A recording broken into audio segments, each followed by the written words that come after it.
A graça e a paz de nosso Senhor e Salvador Jesus Cristo. Deus continua abençoando grandemente sua vida, sobre a sua família. Você tem uma semana promissora na paz de Deus, tá? E já estamos chegando na reta final desse curso de formação de caráter. E gostaria de saber sobre você, sobre todas as pessoas que estão vendo esse curso. Muita coisa tem mudado? Eu acredito que sim, que esse curso é justamente para a gente pensar, analisar, é para nós refletirmos, sabe, algo poderoso que Deus tem nos mostrado aqui, tá? E hoje, como reta final do curso, vamos falar de um assunto novo, né? Um assunto na qual tem justamente um assunto, sabe, para a gente começar a encerrar com chave de ouro aqui, né? Que vai ser a respeito de fatores determinantes na formação do caráter humano. Aí você fala, poxa, que fatores determinantes seriam estes?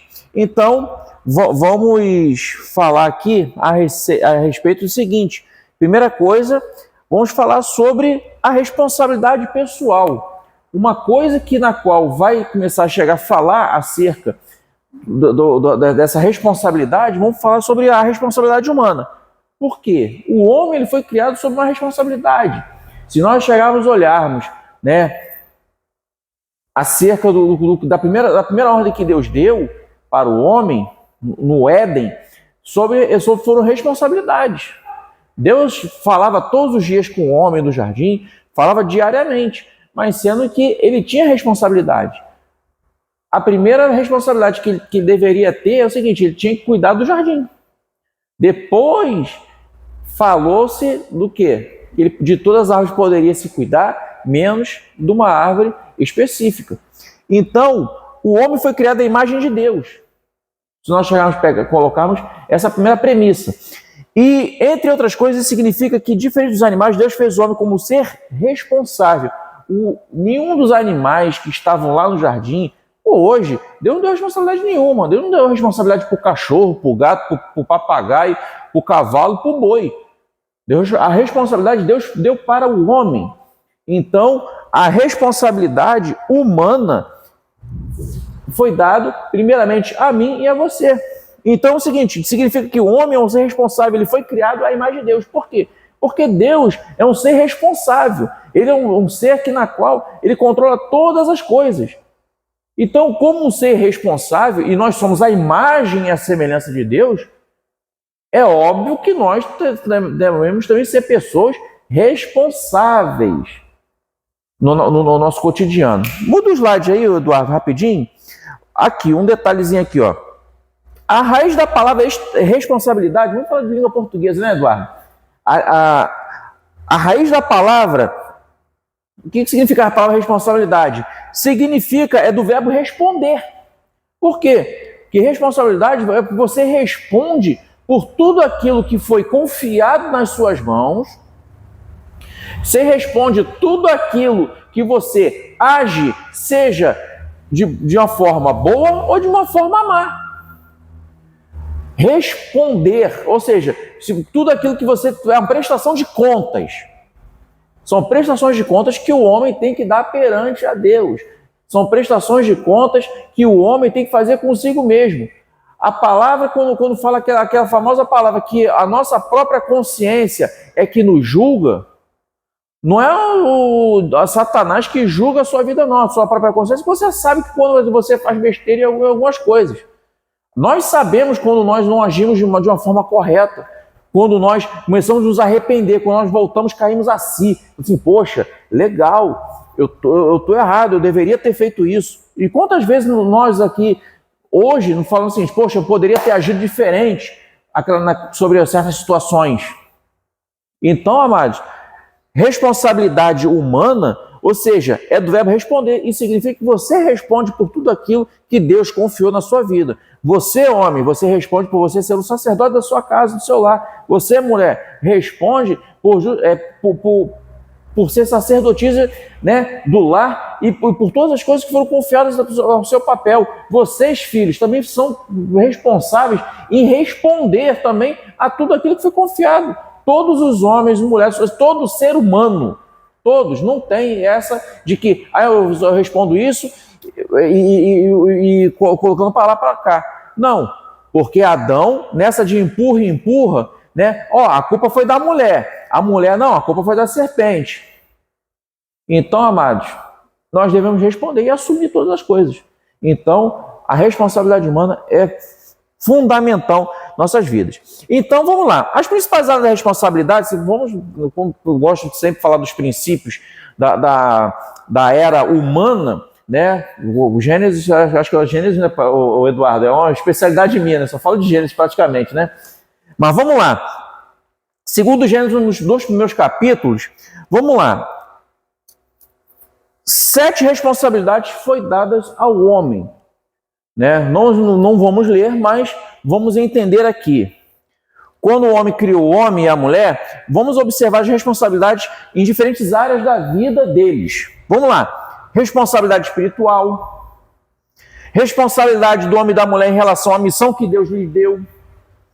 Responsabilidade conjugal e familiar do homem e da mulher. A responsabilidade do trabalho, a responsabilidade moral, responsabilidade social e a responsabilidade ecológica. São todas as responsabilidades que estão lá nos capítulos 1 e 2 de Gênesis. Aí você chega e fala assim, poxa, como é que eu vou chegar a olhar essas 7 responsabilidades? Leia atentamente os capítulos 1 e 2 de Gênesis que você vai observar que essas responsabilidades estão perfeitamente distribuídas em Gênesis. Você pode olhar, analisar, você fala assim, poxa, agora eu estou começando a enxergar com outros olhos. Então, trabalhinho para você, uma missão dada para você durante a semana. Olha Gênesis, capítulo 1 e 2, em nome de Jesus. Vamos lá. Nós devemos assumir de uma forma plena a responsabilidade que Deus lhe deu para a gente. Ou seja, a sua responsabilidade pessoal com você mesmo. A responsabilidade pessoal, amados. Ou seja, como assim? Adão não assumiu a responsabilidade quando Deus pediu contas. Aqui está falando aqui, olha só. Por quê? Por que aquele negócio? O Adão pecou. É o que nós falamos agora 2 minutos atrás. Adão pecou. Ele não assumiu aquilo que foi confiado nas suas mãos. Adão chegou e falou o seguinte, empurrou o problema, falou o seguinte, olha, a culpa é dela. A culpa é da Eva. Aí Deus foi perguntar a Eva, e aí Eva? Mas a culpa não é minha, a culpa é da serpente. Ou seja, ficou aquele jogo de empurra e empurra. Amados, Deus fez assim, da seguinte maneira, como costumamos, né? Da seguinte maneira aqui, olha só. Acusou a mulher, acusou a serpente, e a operação de Satanás, ela existe na atividade de demônios, que é uma atividade, ou seja, porque com relação à nossa fragilidade, à debilidade nossa, sabe, pessoal de muitas coisas na nossa mente. Então Deus, sabe, ele vai chegar a perguntar essa questão. Então no grande dia, quando nós tivermos fazer prestação de contas a Deus, tudo aquilo que você fez de bom e de ruim na terra, você tem que responder. Imagina só, da seguinte maneira, olha só, Jesus Cristo, preste atenção aqui um detalhe, Jesus Cristo ele veio justamente para anular todas essas coisas, porque ele assumiu uma responsabilidade. A palavra de Deus foi o seguinte, que ele se fez homem, aquela coisa toda, né? Ele não usurpou de ser igual a Deus, ele assumiu uma forma de servo e fez toda a responsabilidade dele. Cristo é o modelo da gente ter como pessoas para ter uma responsabilidade maior daquilo que nós já temos sobre a nossa vida. E amados, e o legal de tudo isso é que quando Jesus Cristo assumiu a responsabilidade na qual o homem deveria ter desde o Éden, lá atrás, com Adão e Eva, Cristo anula toda a operação e na qual Satanás, né, durante todo esse período, desde Adão até então, com Cristo, ele anulou todas as coisas na obra da cruz. Então, amados, nós não vamos mais transferir nada, por quê? Nós não vamos transferir falando que a culpa é de um, é de outro. Porque Cristo já anulou todas as coisas que acusava a mim e a você. Vamos mais um slide aqui, para que você possa entender aqui, ó. Mais uma aí, Eduardo, por favor. Não, só mais uma agora. Agora sim, vamos lá. Por que você falou justamente sobre responsabilidade nessas coisas? Porque o que Satanás já fez, o que Cristo já fez e anulou todas as coisas. É isso aqui, ó. Que a importância de termos o quê? Um modelo. A importância de ter um modelo. E qual é o principal modelo que eu e você nós temos hoje? É a figura de Cristo. Por que a figura de Cristo? Porque Cristo, primeiramente, a palavra de Deus fala o seguinte, que ele desceu dos céus, se fez carne, o verbo virou, humano, o verbo viveu entre nós, cheio de graça, cheio de vontade. Então, o modelo é Jesus Cristo. Vamos lá, na formação do caráter fundamental, temos modelos. Nós temos que ter um modelo, Então, o que acontece? O modelo produz o quê? É o protótipo principal do quê? Daquilo que nós vamos ter como uma coisa, como foco, como admiração. E geralmente imitamos aquilo que nós admiramos. Qual é a nossa motivação em sermos pessoas como modelos, como pessoas que vão adotar Cristo como nosso modelo? Exemplos de que Cristo é um modelo para nós chegarmos a analisarmos que temos que ser igual a Cristo, são vários. Sujeição, de ser submisso. E Cristo foi submisso ao Pai. Cristo ele obedeceu piamente ao Pai. Ele não abandonou a responsabilidade que Deus confiou a ele. Muito pelo contrário. Cristo, o tempo inteiro, estava ali sabendo o que estava fazendo para que anulasse todas as obras de Satanás, que estava operando no homem até aquele momento. E hoje muitas pessoas ainda não entendem o que, aconteceu, o motivo exato. Então, amados, Deus tinha uma referência muito concreta quando foi criar o homem, que fala aquela famosa frase, façamos o homem a nossa imagem conforme a nossa semelhança.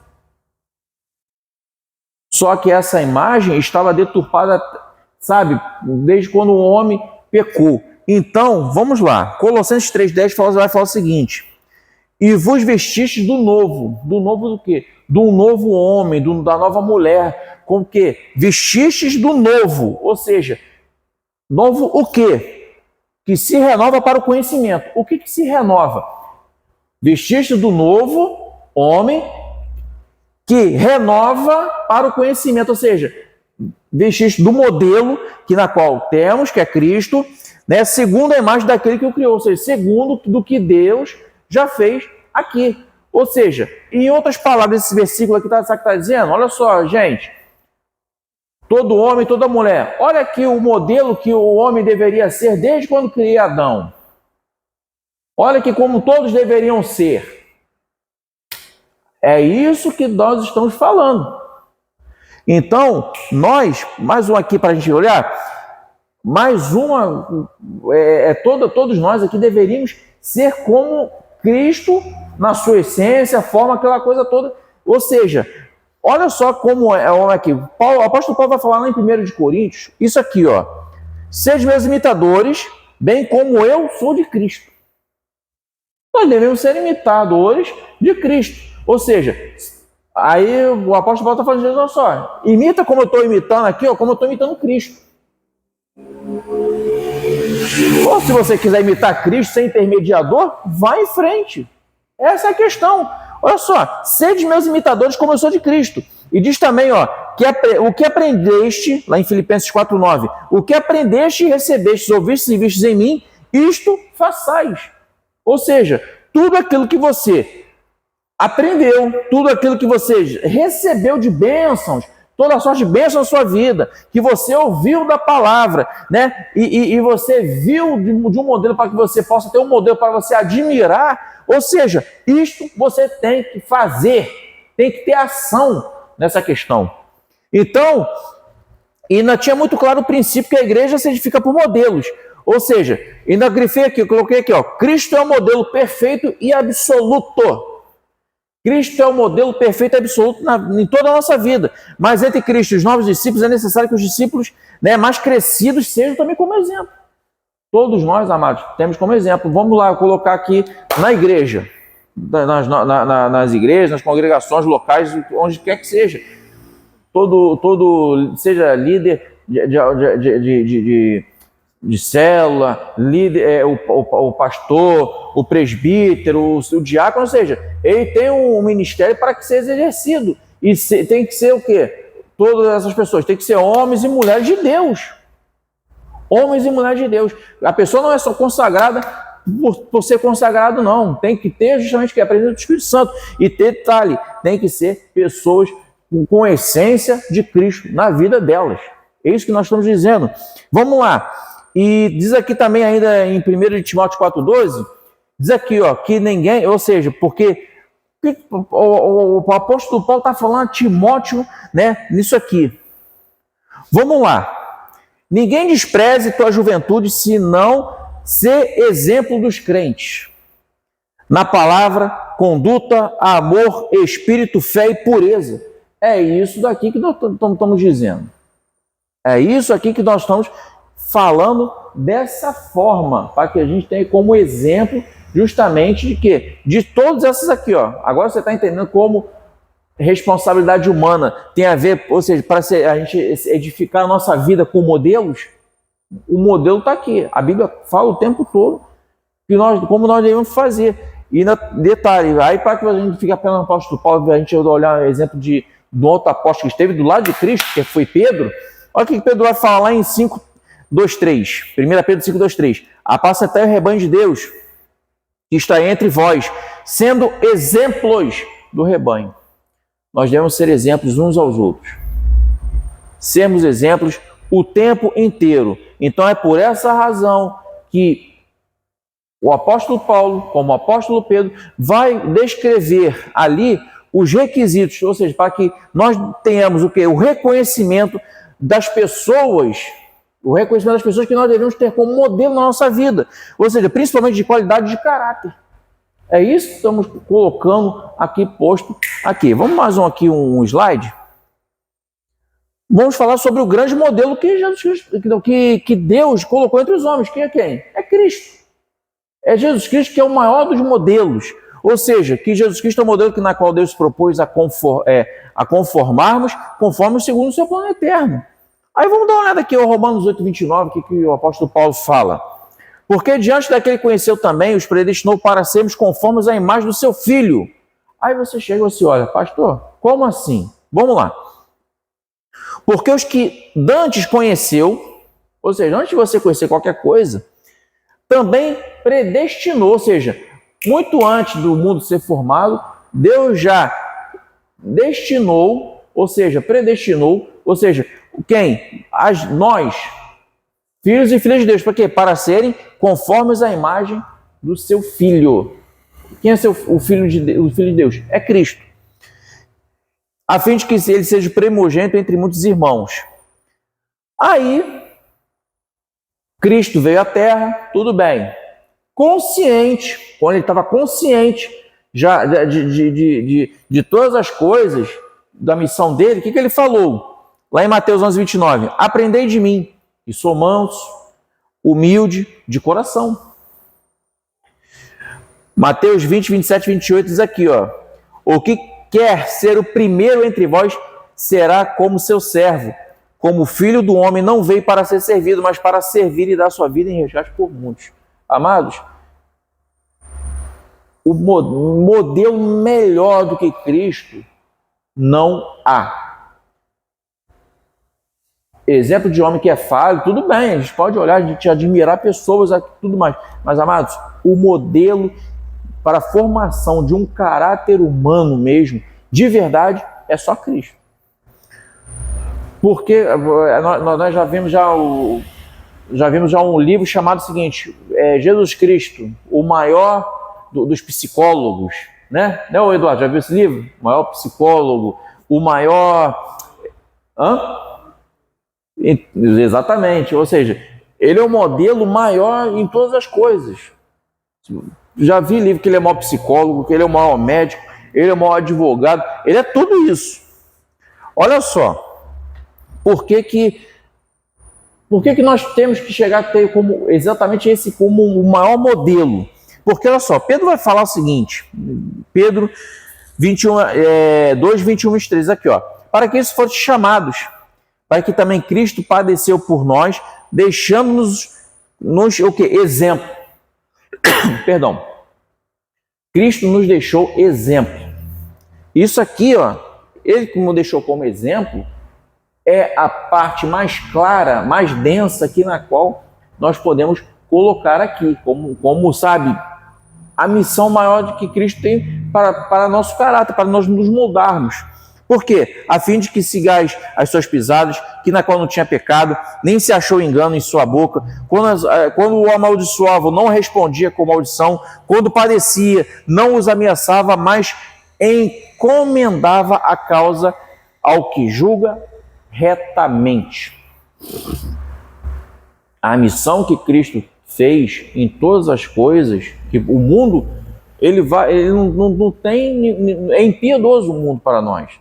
Só que Cristo, ele mostrou nisso daqui como nós devemos andar em muitas coisas. Por quê?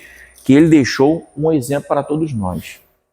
Esse exemplo aqui, amados, não pode ser, sabe, negligenciado. Aí, para que a gente tenha como modelo, nós devemos conhecer a Cristo como nosso modelo e chegar a ser como ele. Vamos lá, Efésios 4,13, para que você possa entender o que estamos falando aqui. Até que todos cheguemos à unidade da fé e no pleno conhecimento. O que é pleno conhecimento? Eu separei aqui esse radical grego aqui, essa palavra grega, epignose, que significa o quê? O pleno conhecimento. Pleno conhecimento, epignose, como assim? Vou falar mais à frente. Até que todos cheguemos à unidade da fé e do pleno conhecimento do Filho de Deus e ser como homem perfeito. Nós já vimos sobre o grego teleios, à medida da estatura, né, da plenitude de Cristo. Ou seja, o que significa isso daqui exatamente? Vamos lá. O plano de Deus é que todos chegamos à estatura plena de Cristo, a ser homens e mulheres maduros, completos, perfeitos. Ou seja, perfeição, teleios, ou seja, pessoas maduras, completas e perfeitas, com todas as virtudes do caráter de Cristo. É isso que estamos falando aqui.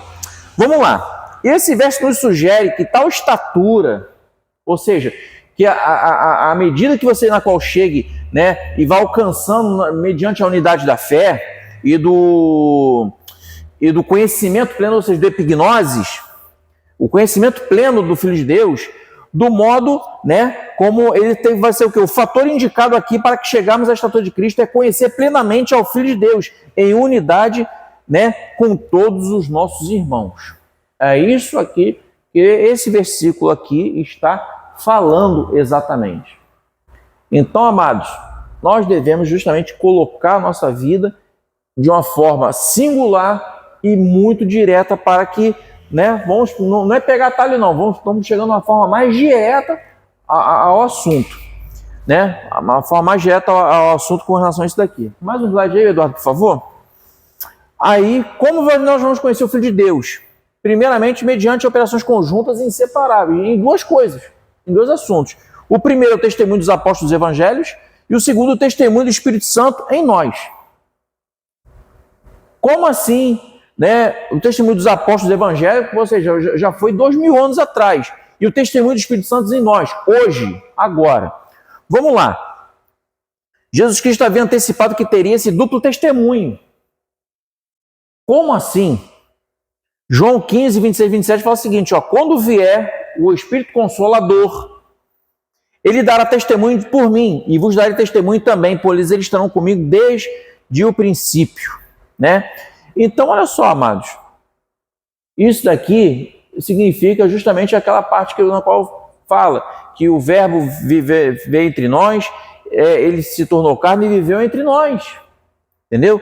E nós podemos conhecer autenticamente, justamente, a pessoa de Cristo através do Espírito Santo, convencendo os nossos pecados e tudo mais.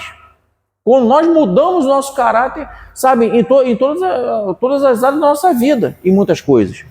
Então, chegamos aqui, vamos olhar aqui 1 João 1:3, fala o seguinte: o que temos ouvido e o que temos visto com nossos olhos, o que contemplamos e sentimos nas nossas mãos com respeito do verbo da vida, isto anunciamos. Por que isso? Porque Cristo escolheu 12 homens, olha só, 12 pessoas, 12 homens diferentes que foram seus apóstolos, pessoas diferentes, pessoas que não eram letrados, eles, sabe, tinham todos os motivos para serem pessoas ruins e mais ao mesmo tempo, sabe, só que eles estavam buscando algo, do quê? De algo que preenchesse a vida deles.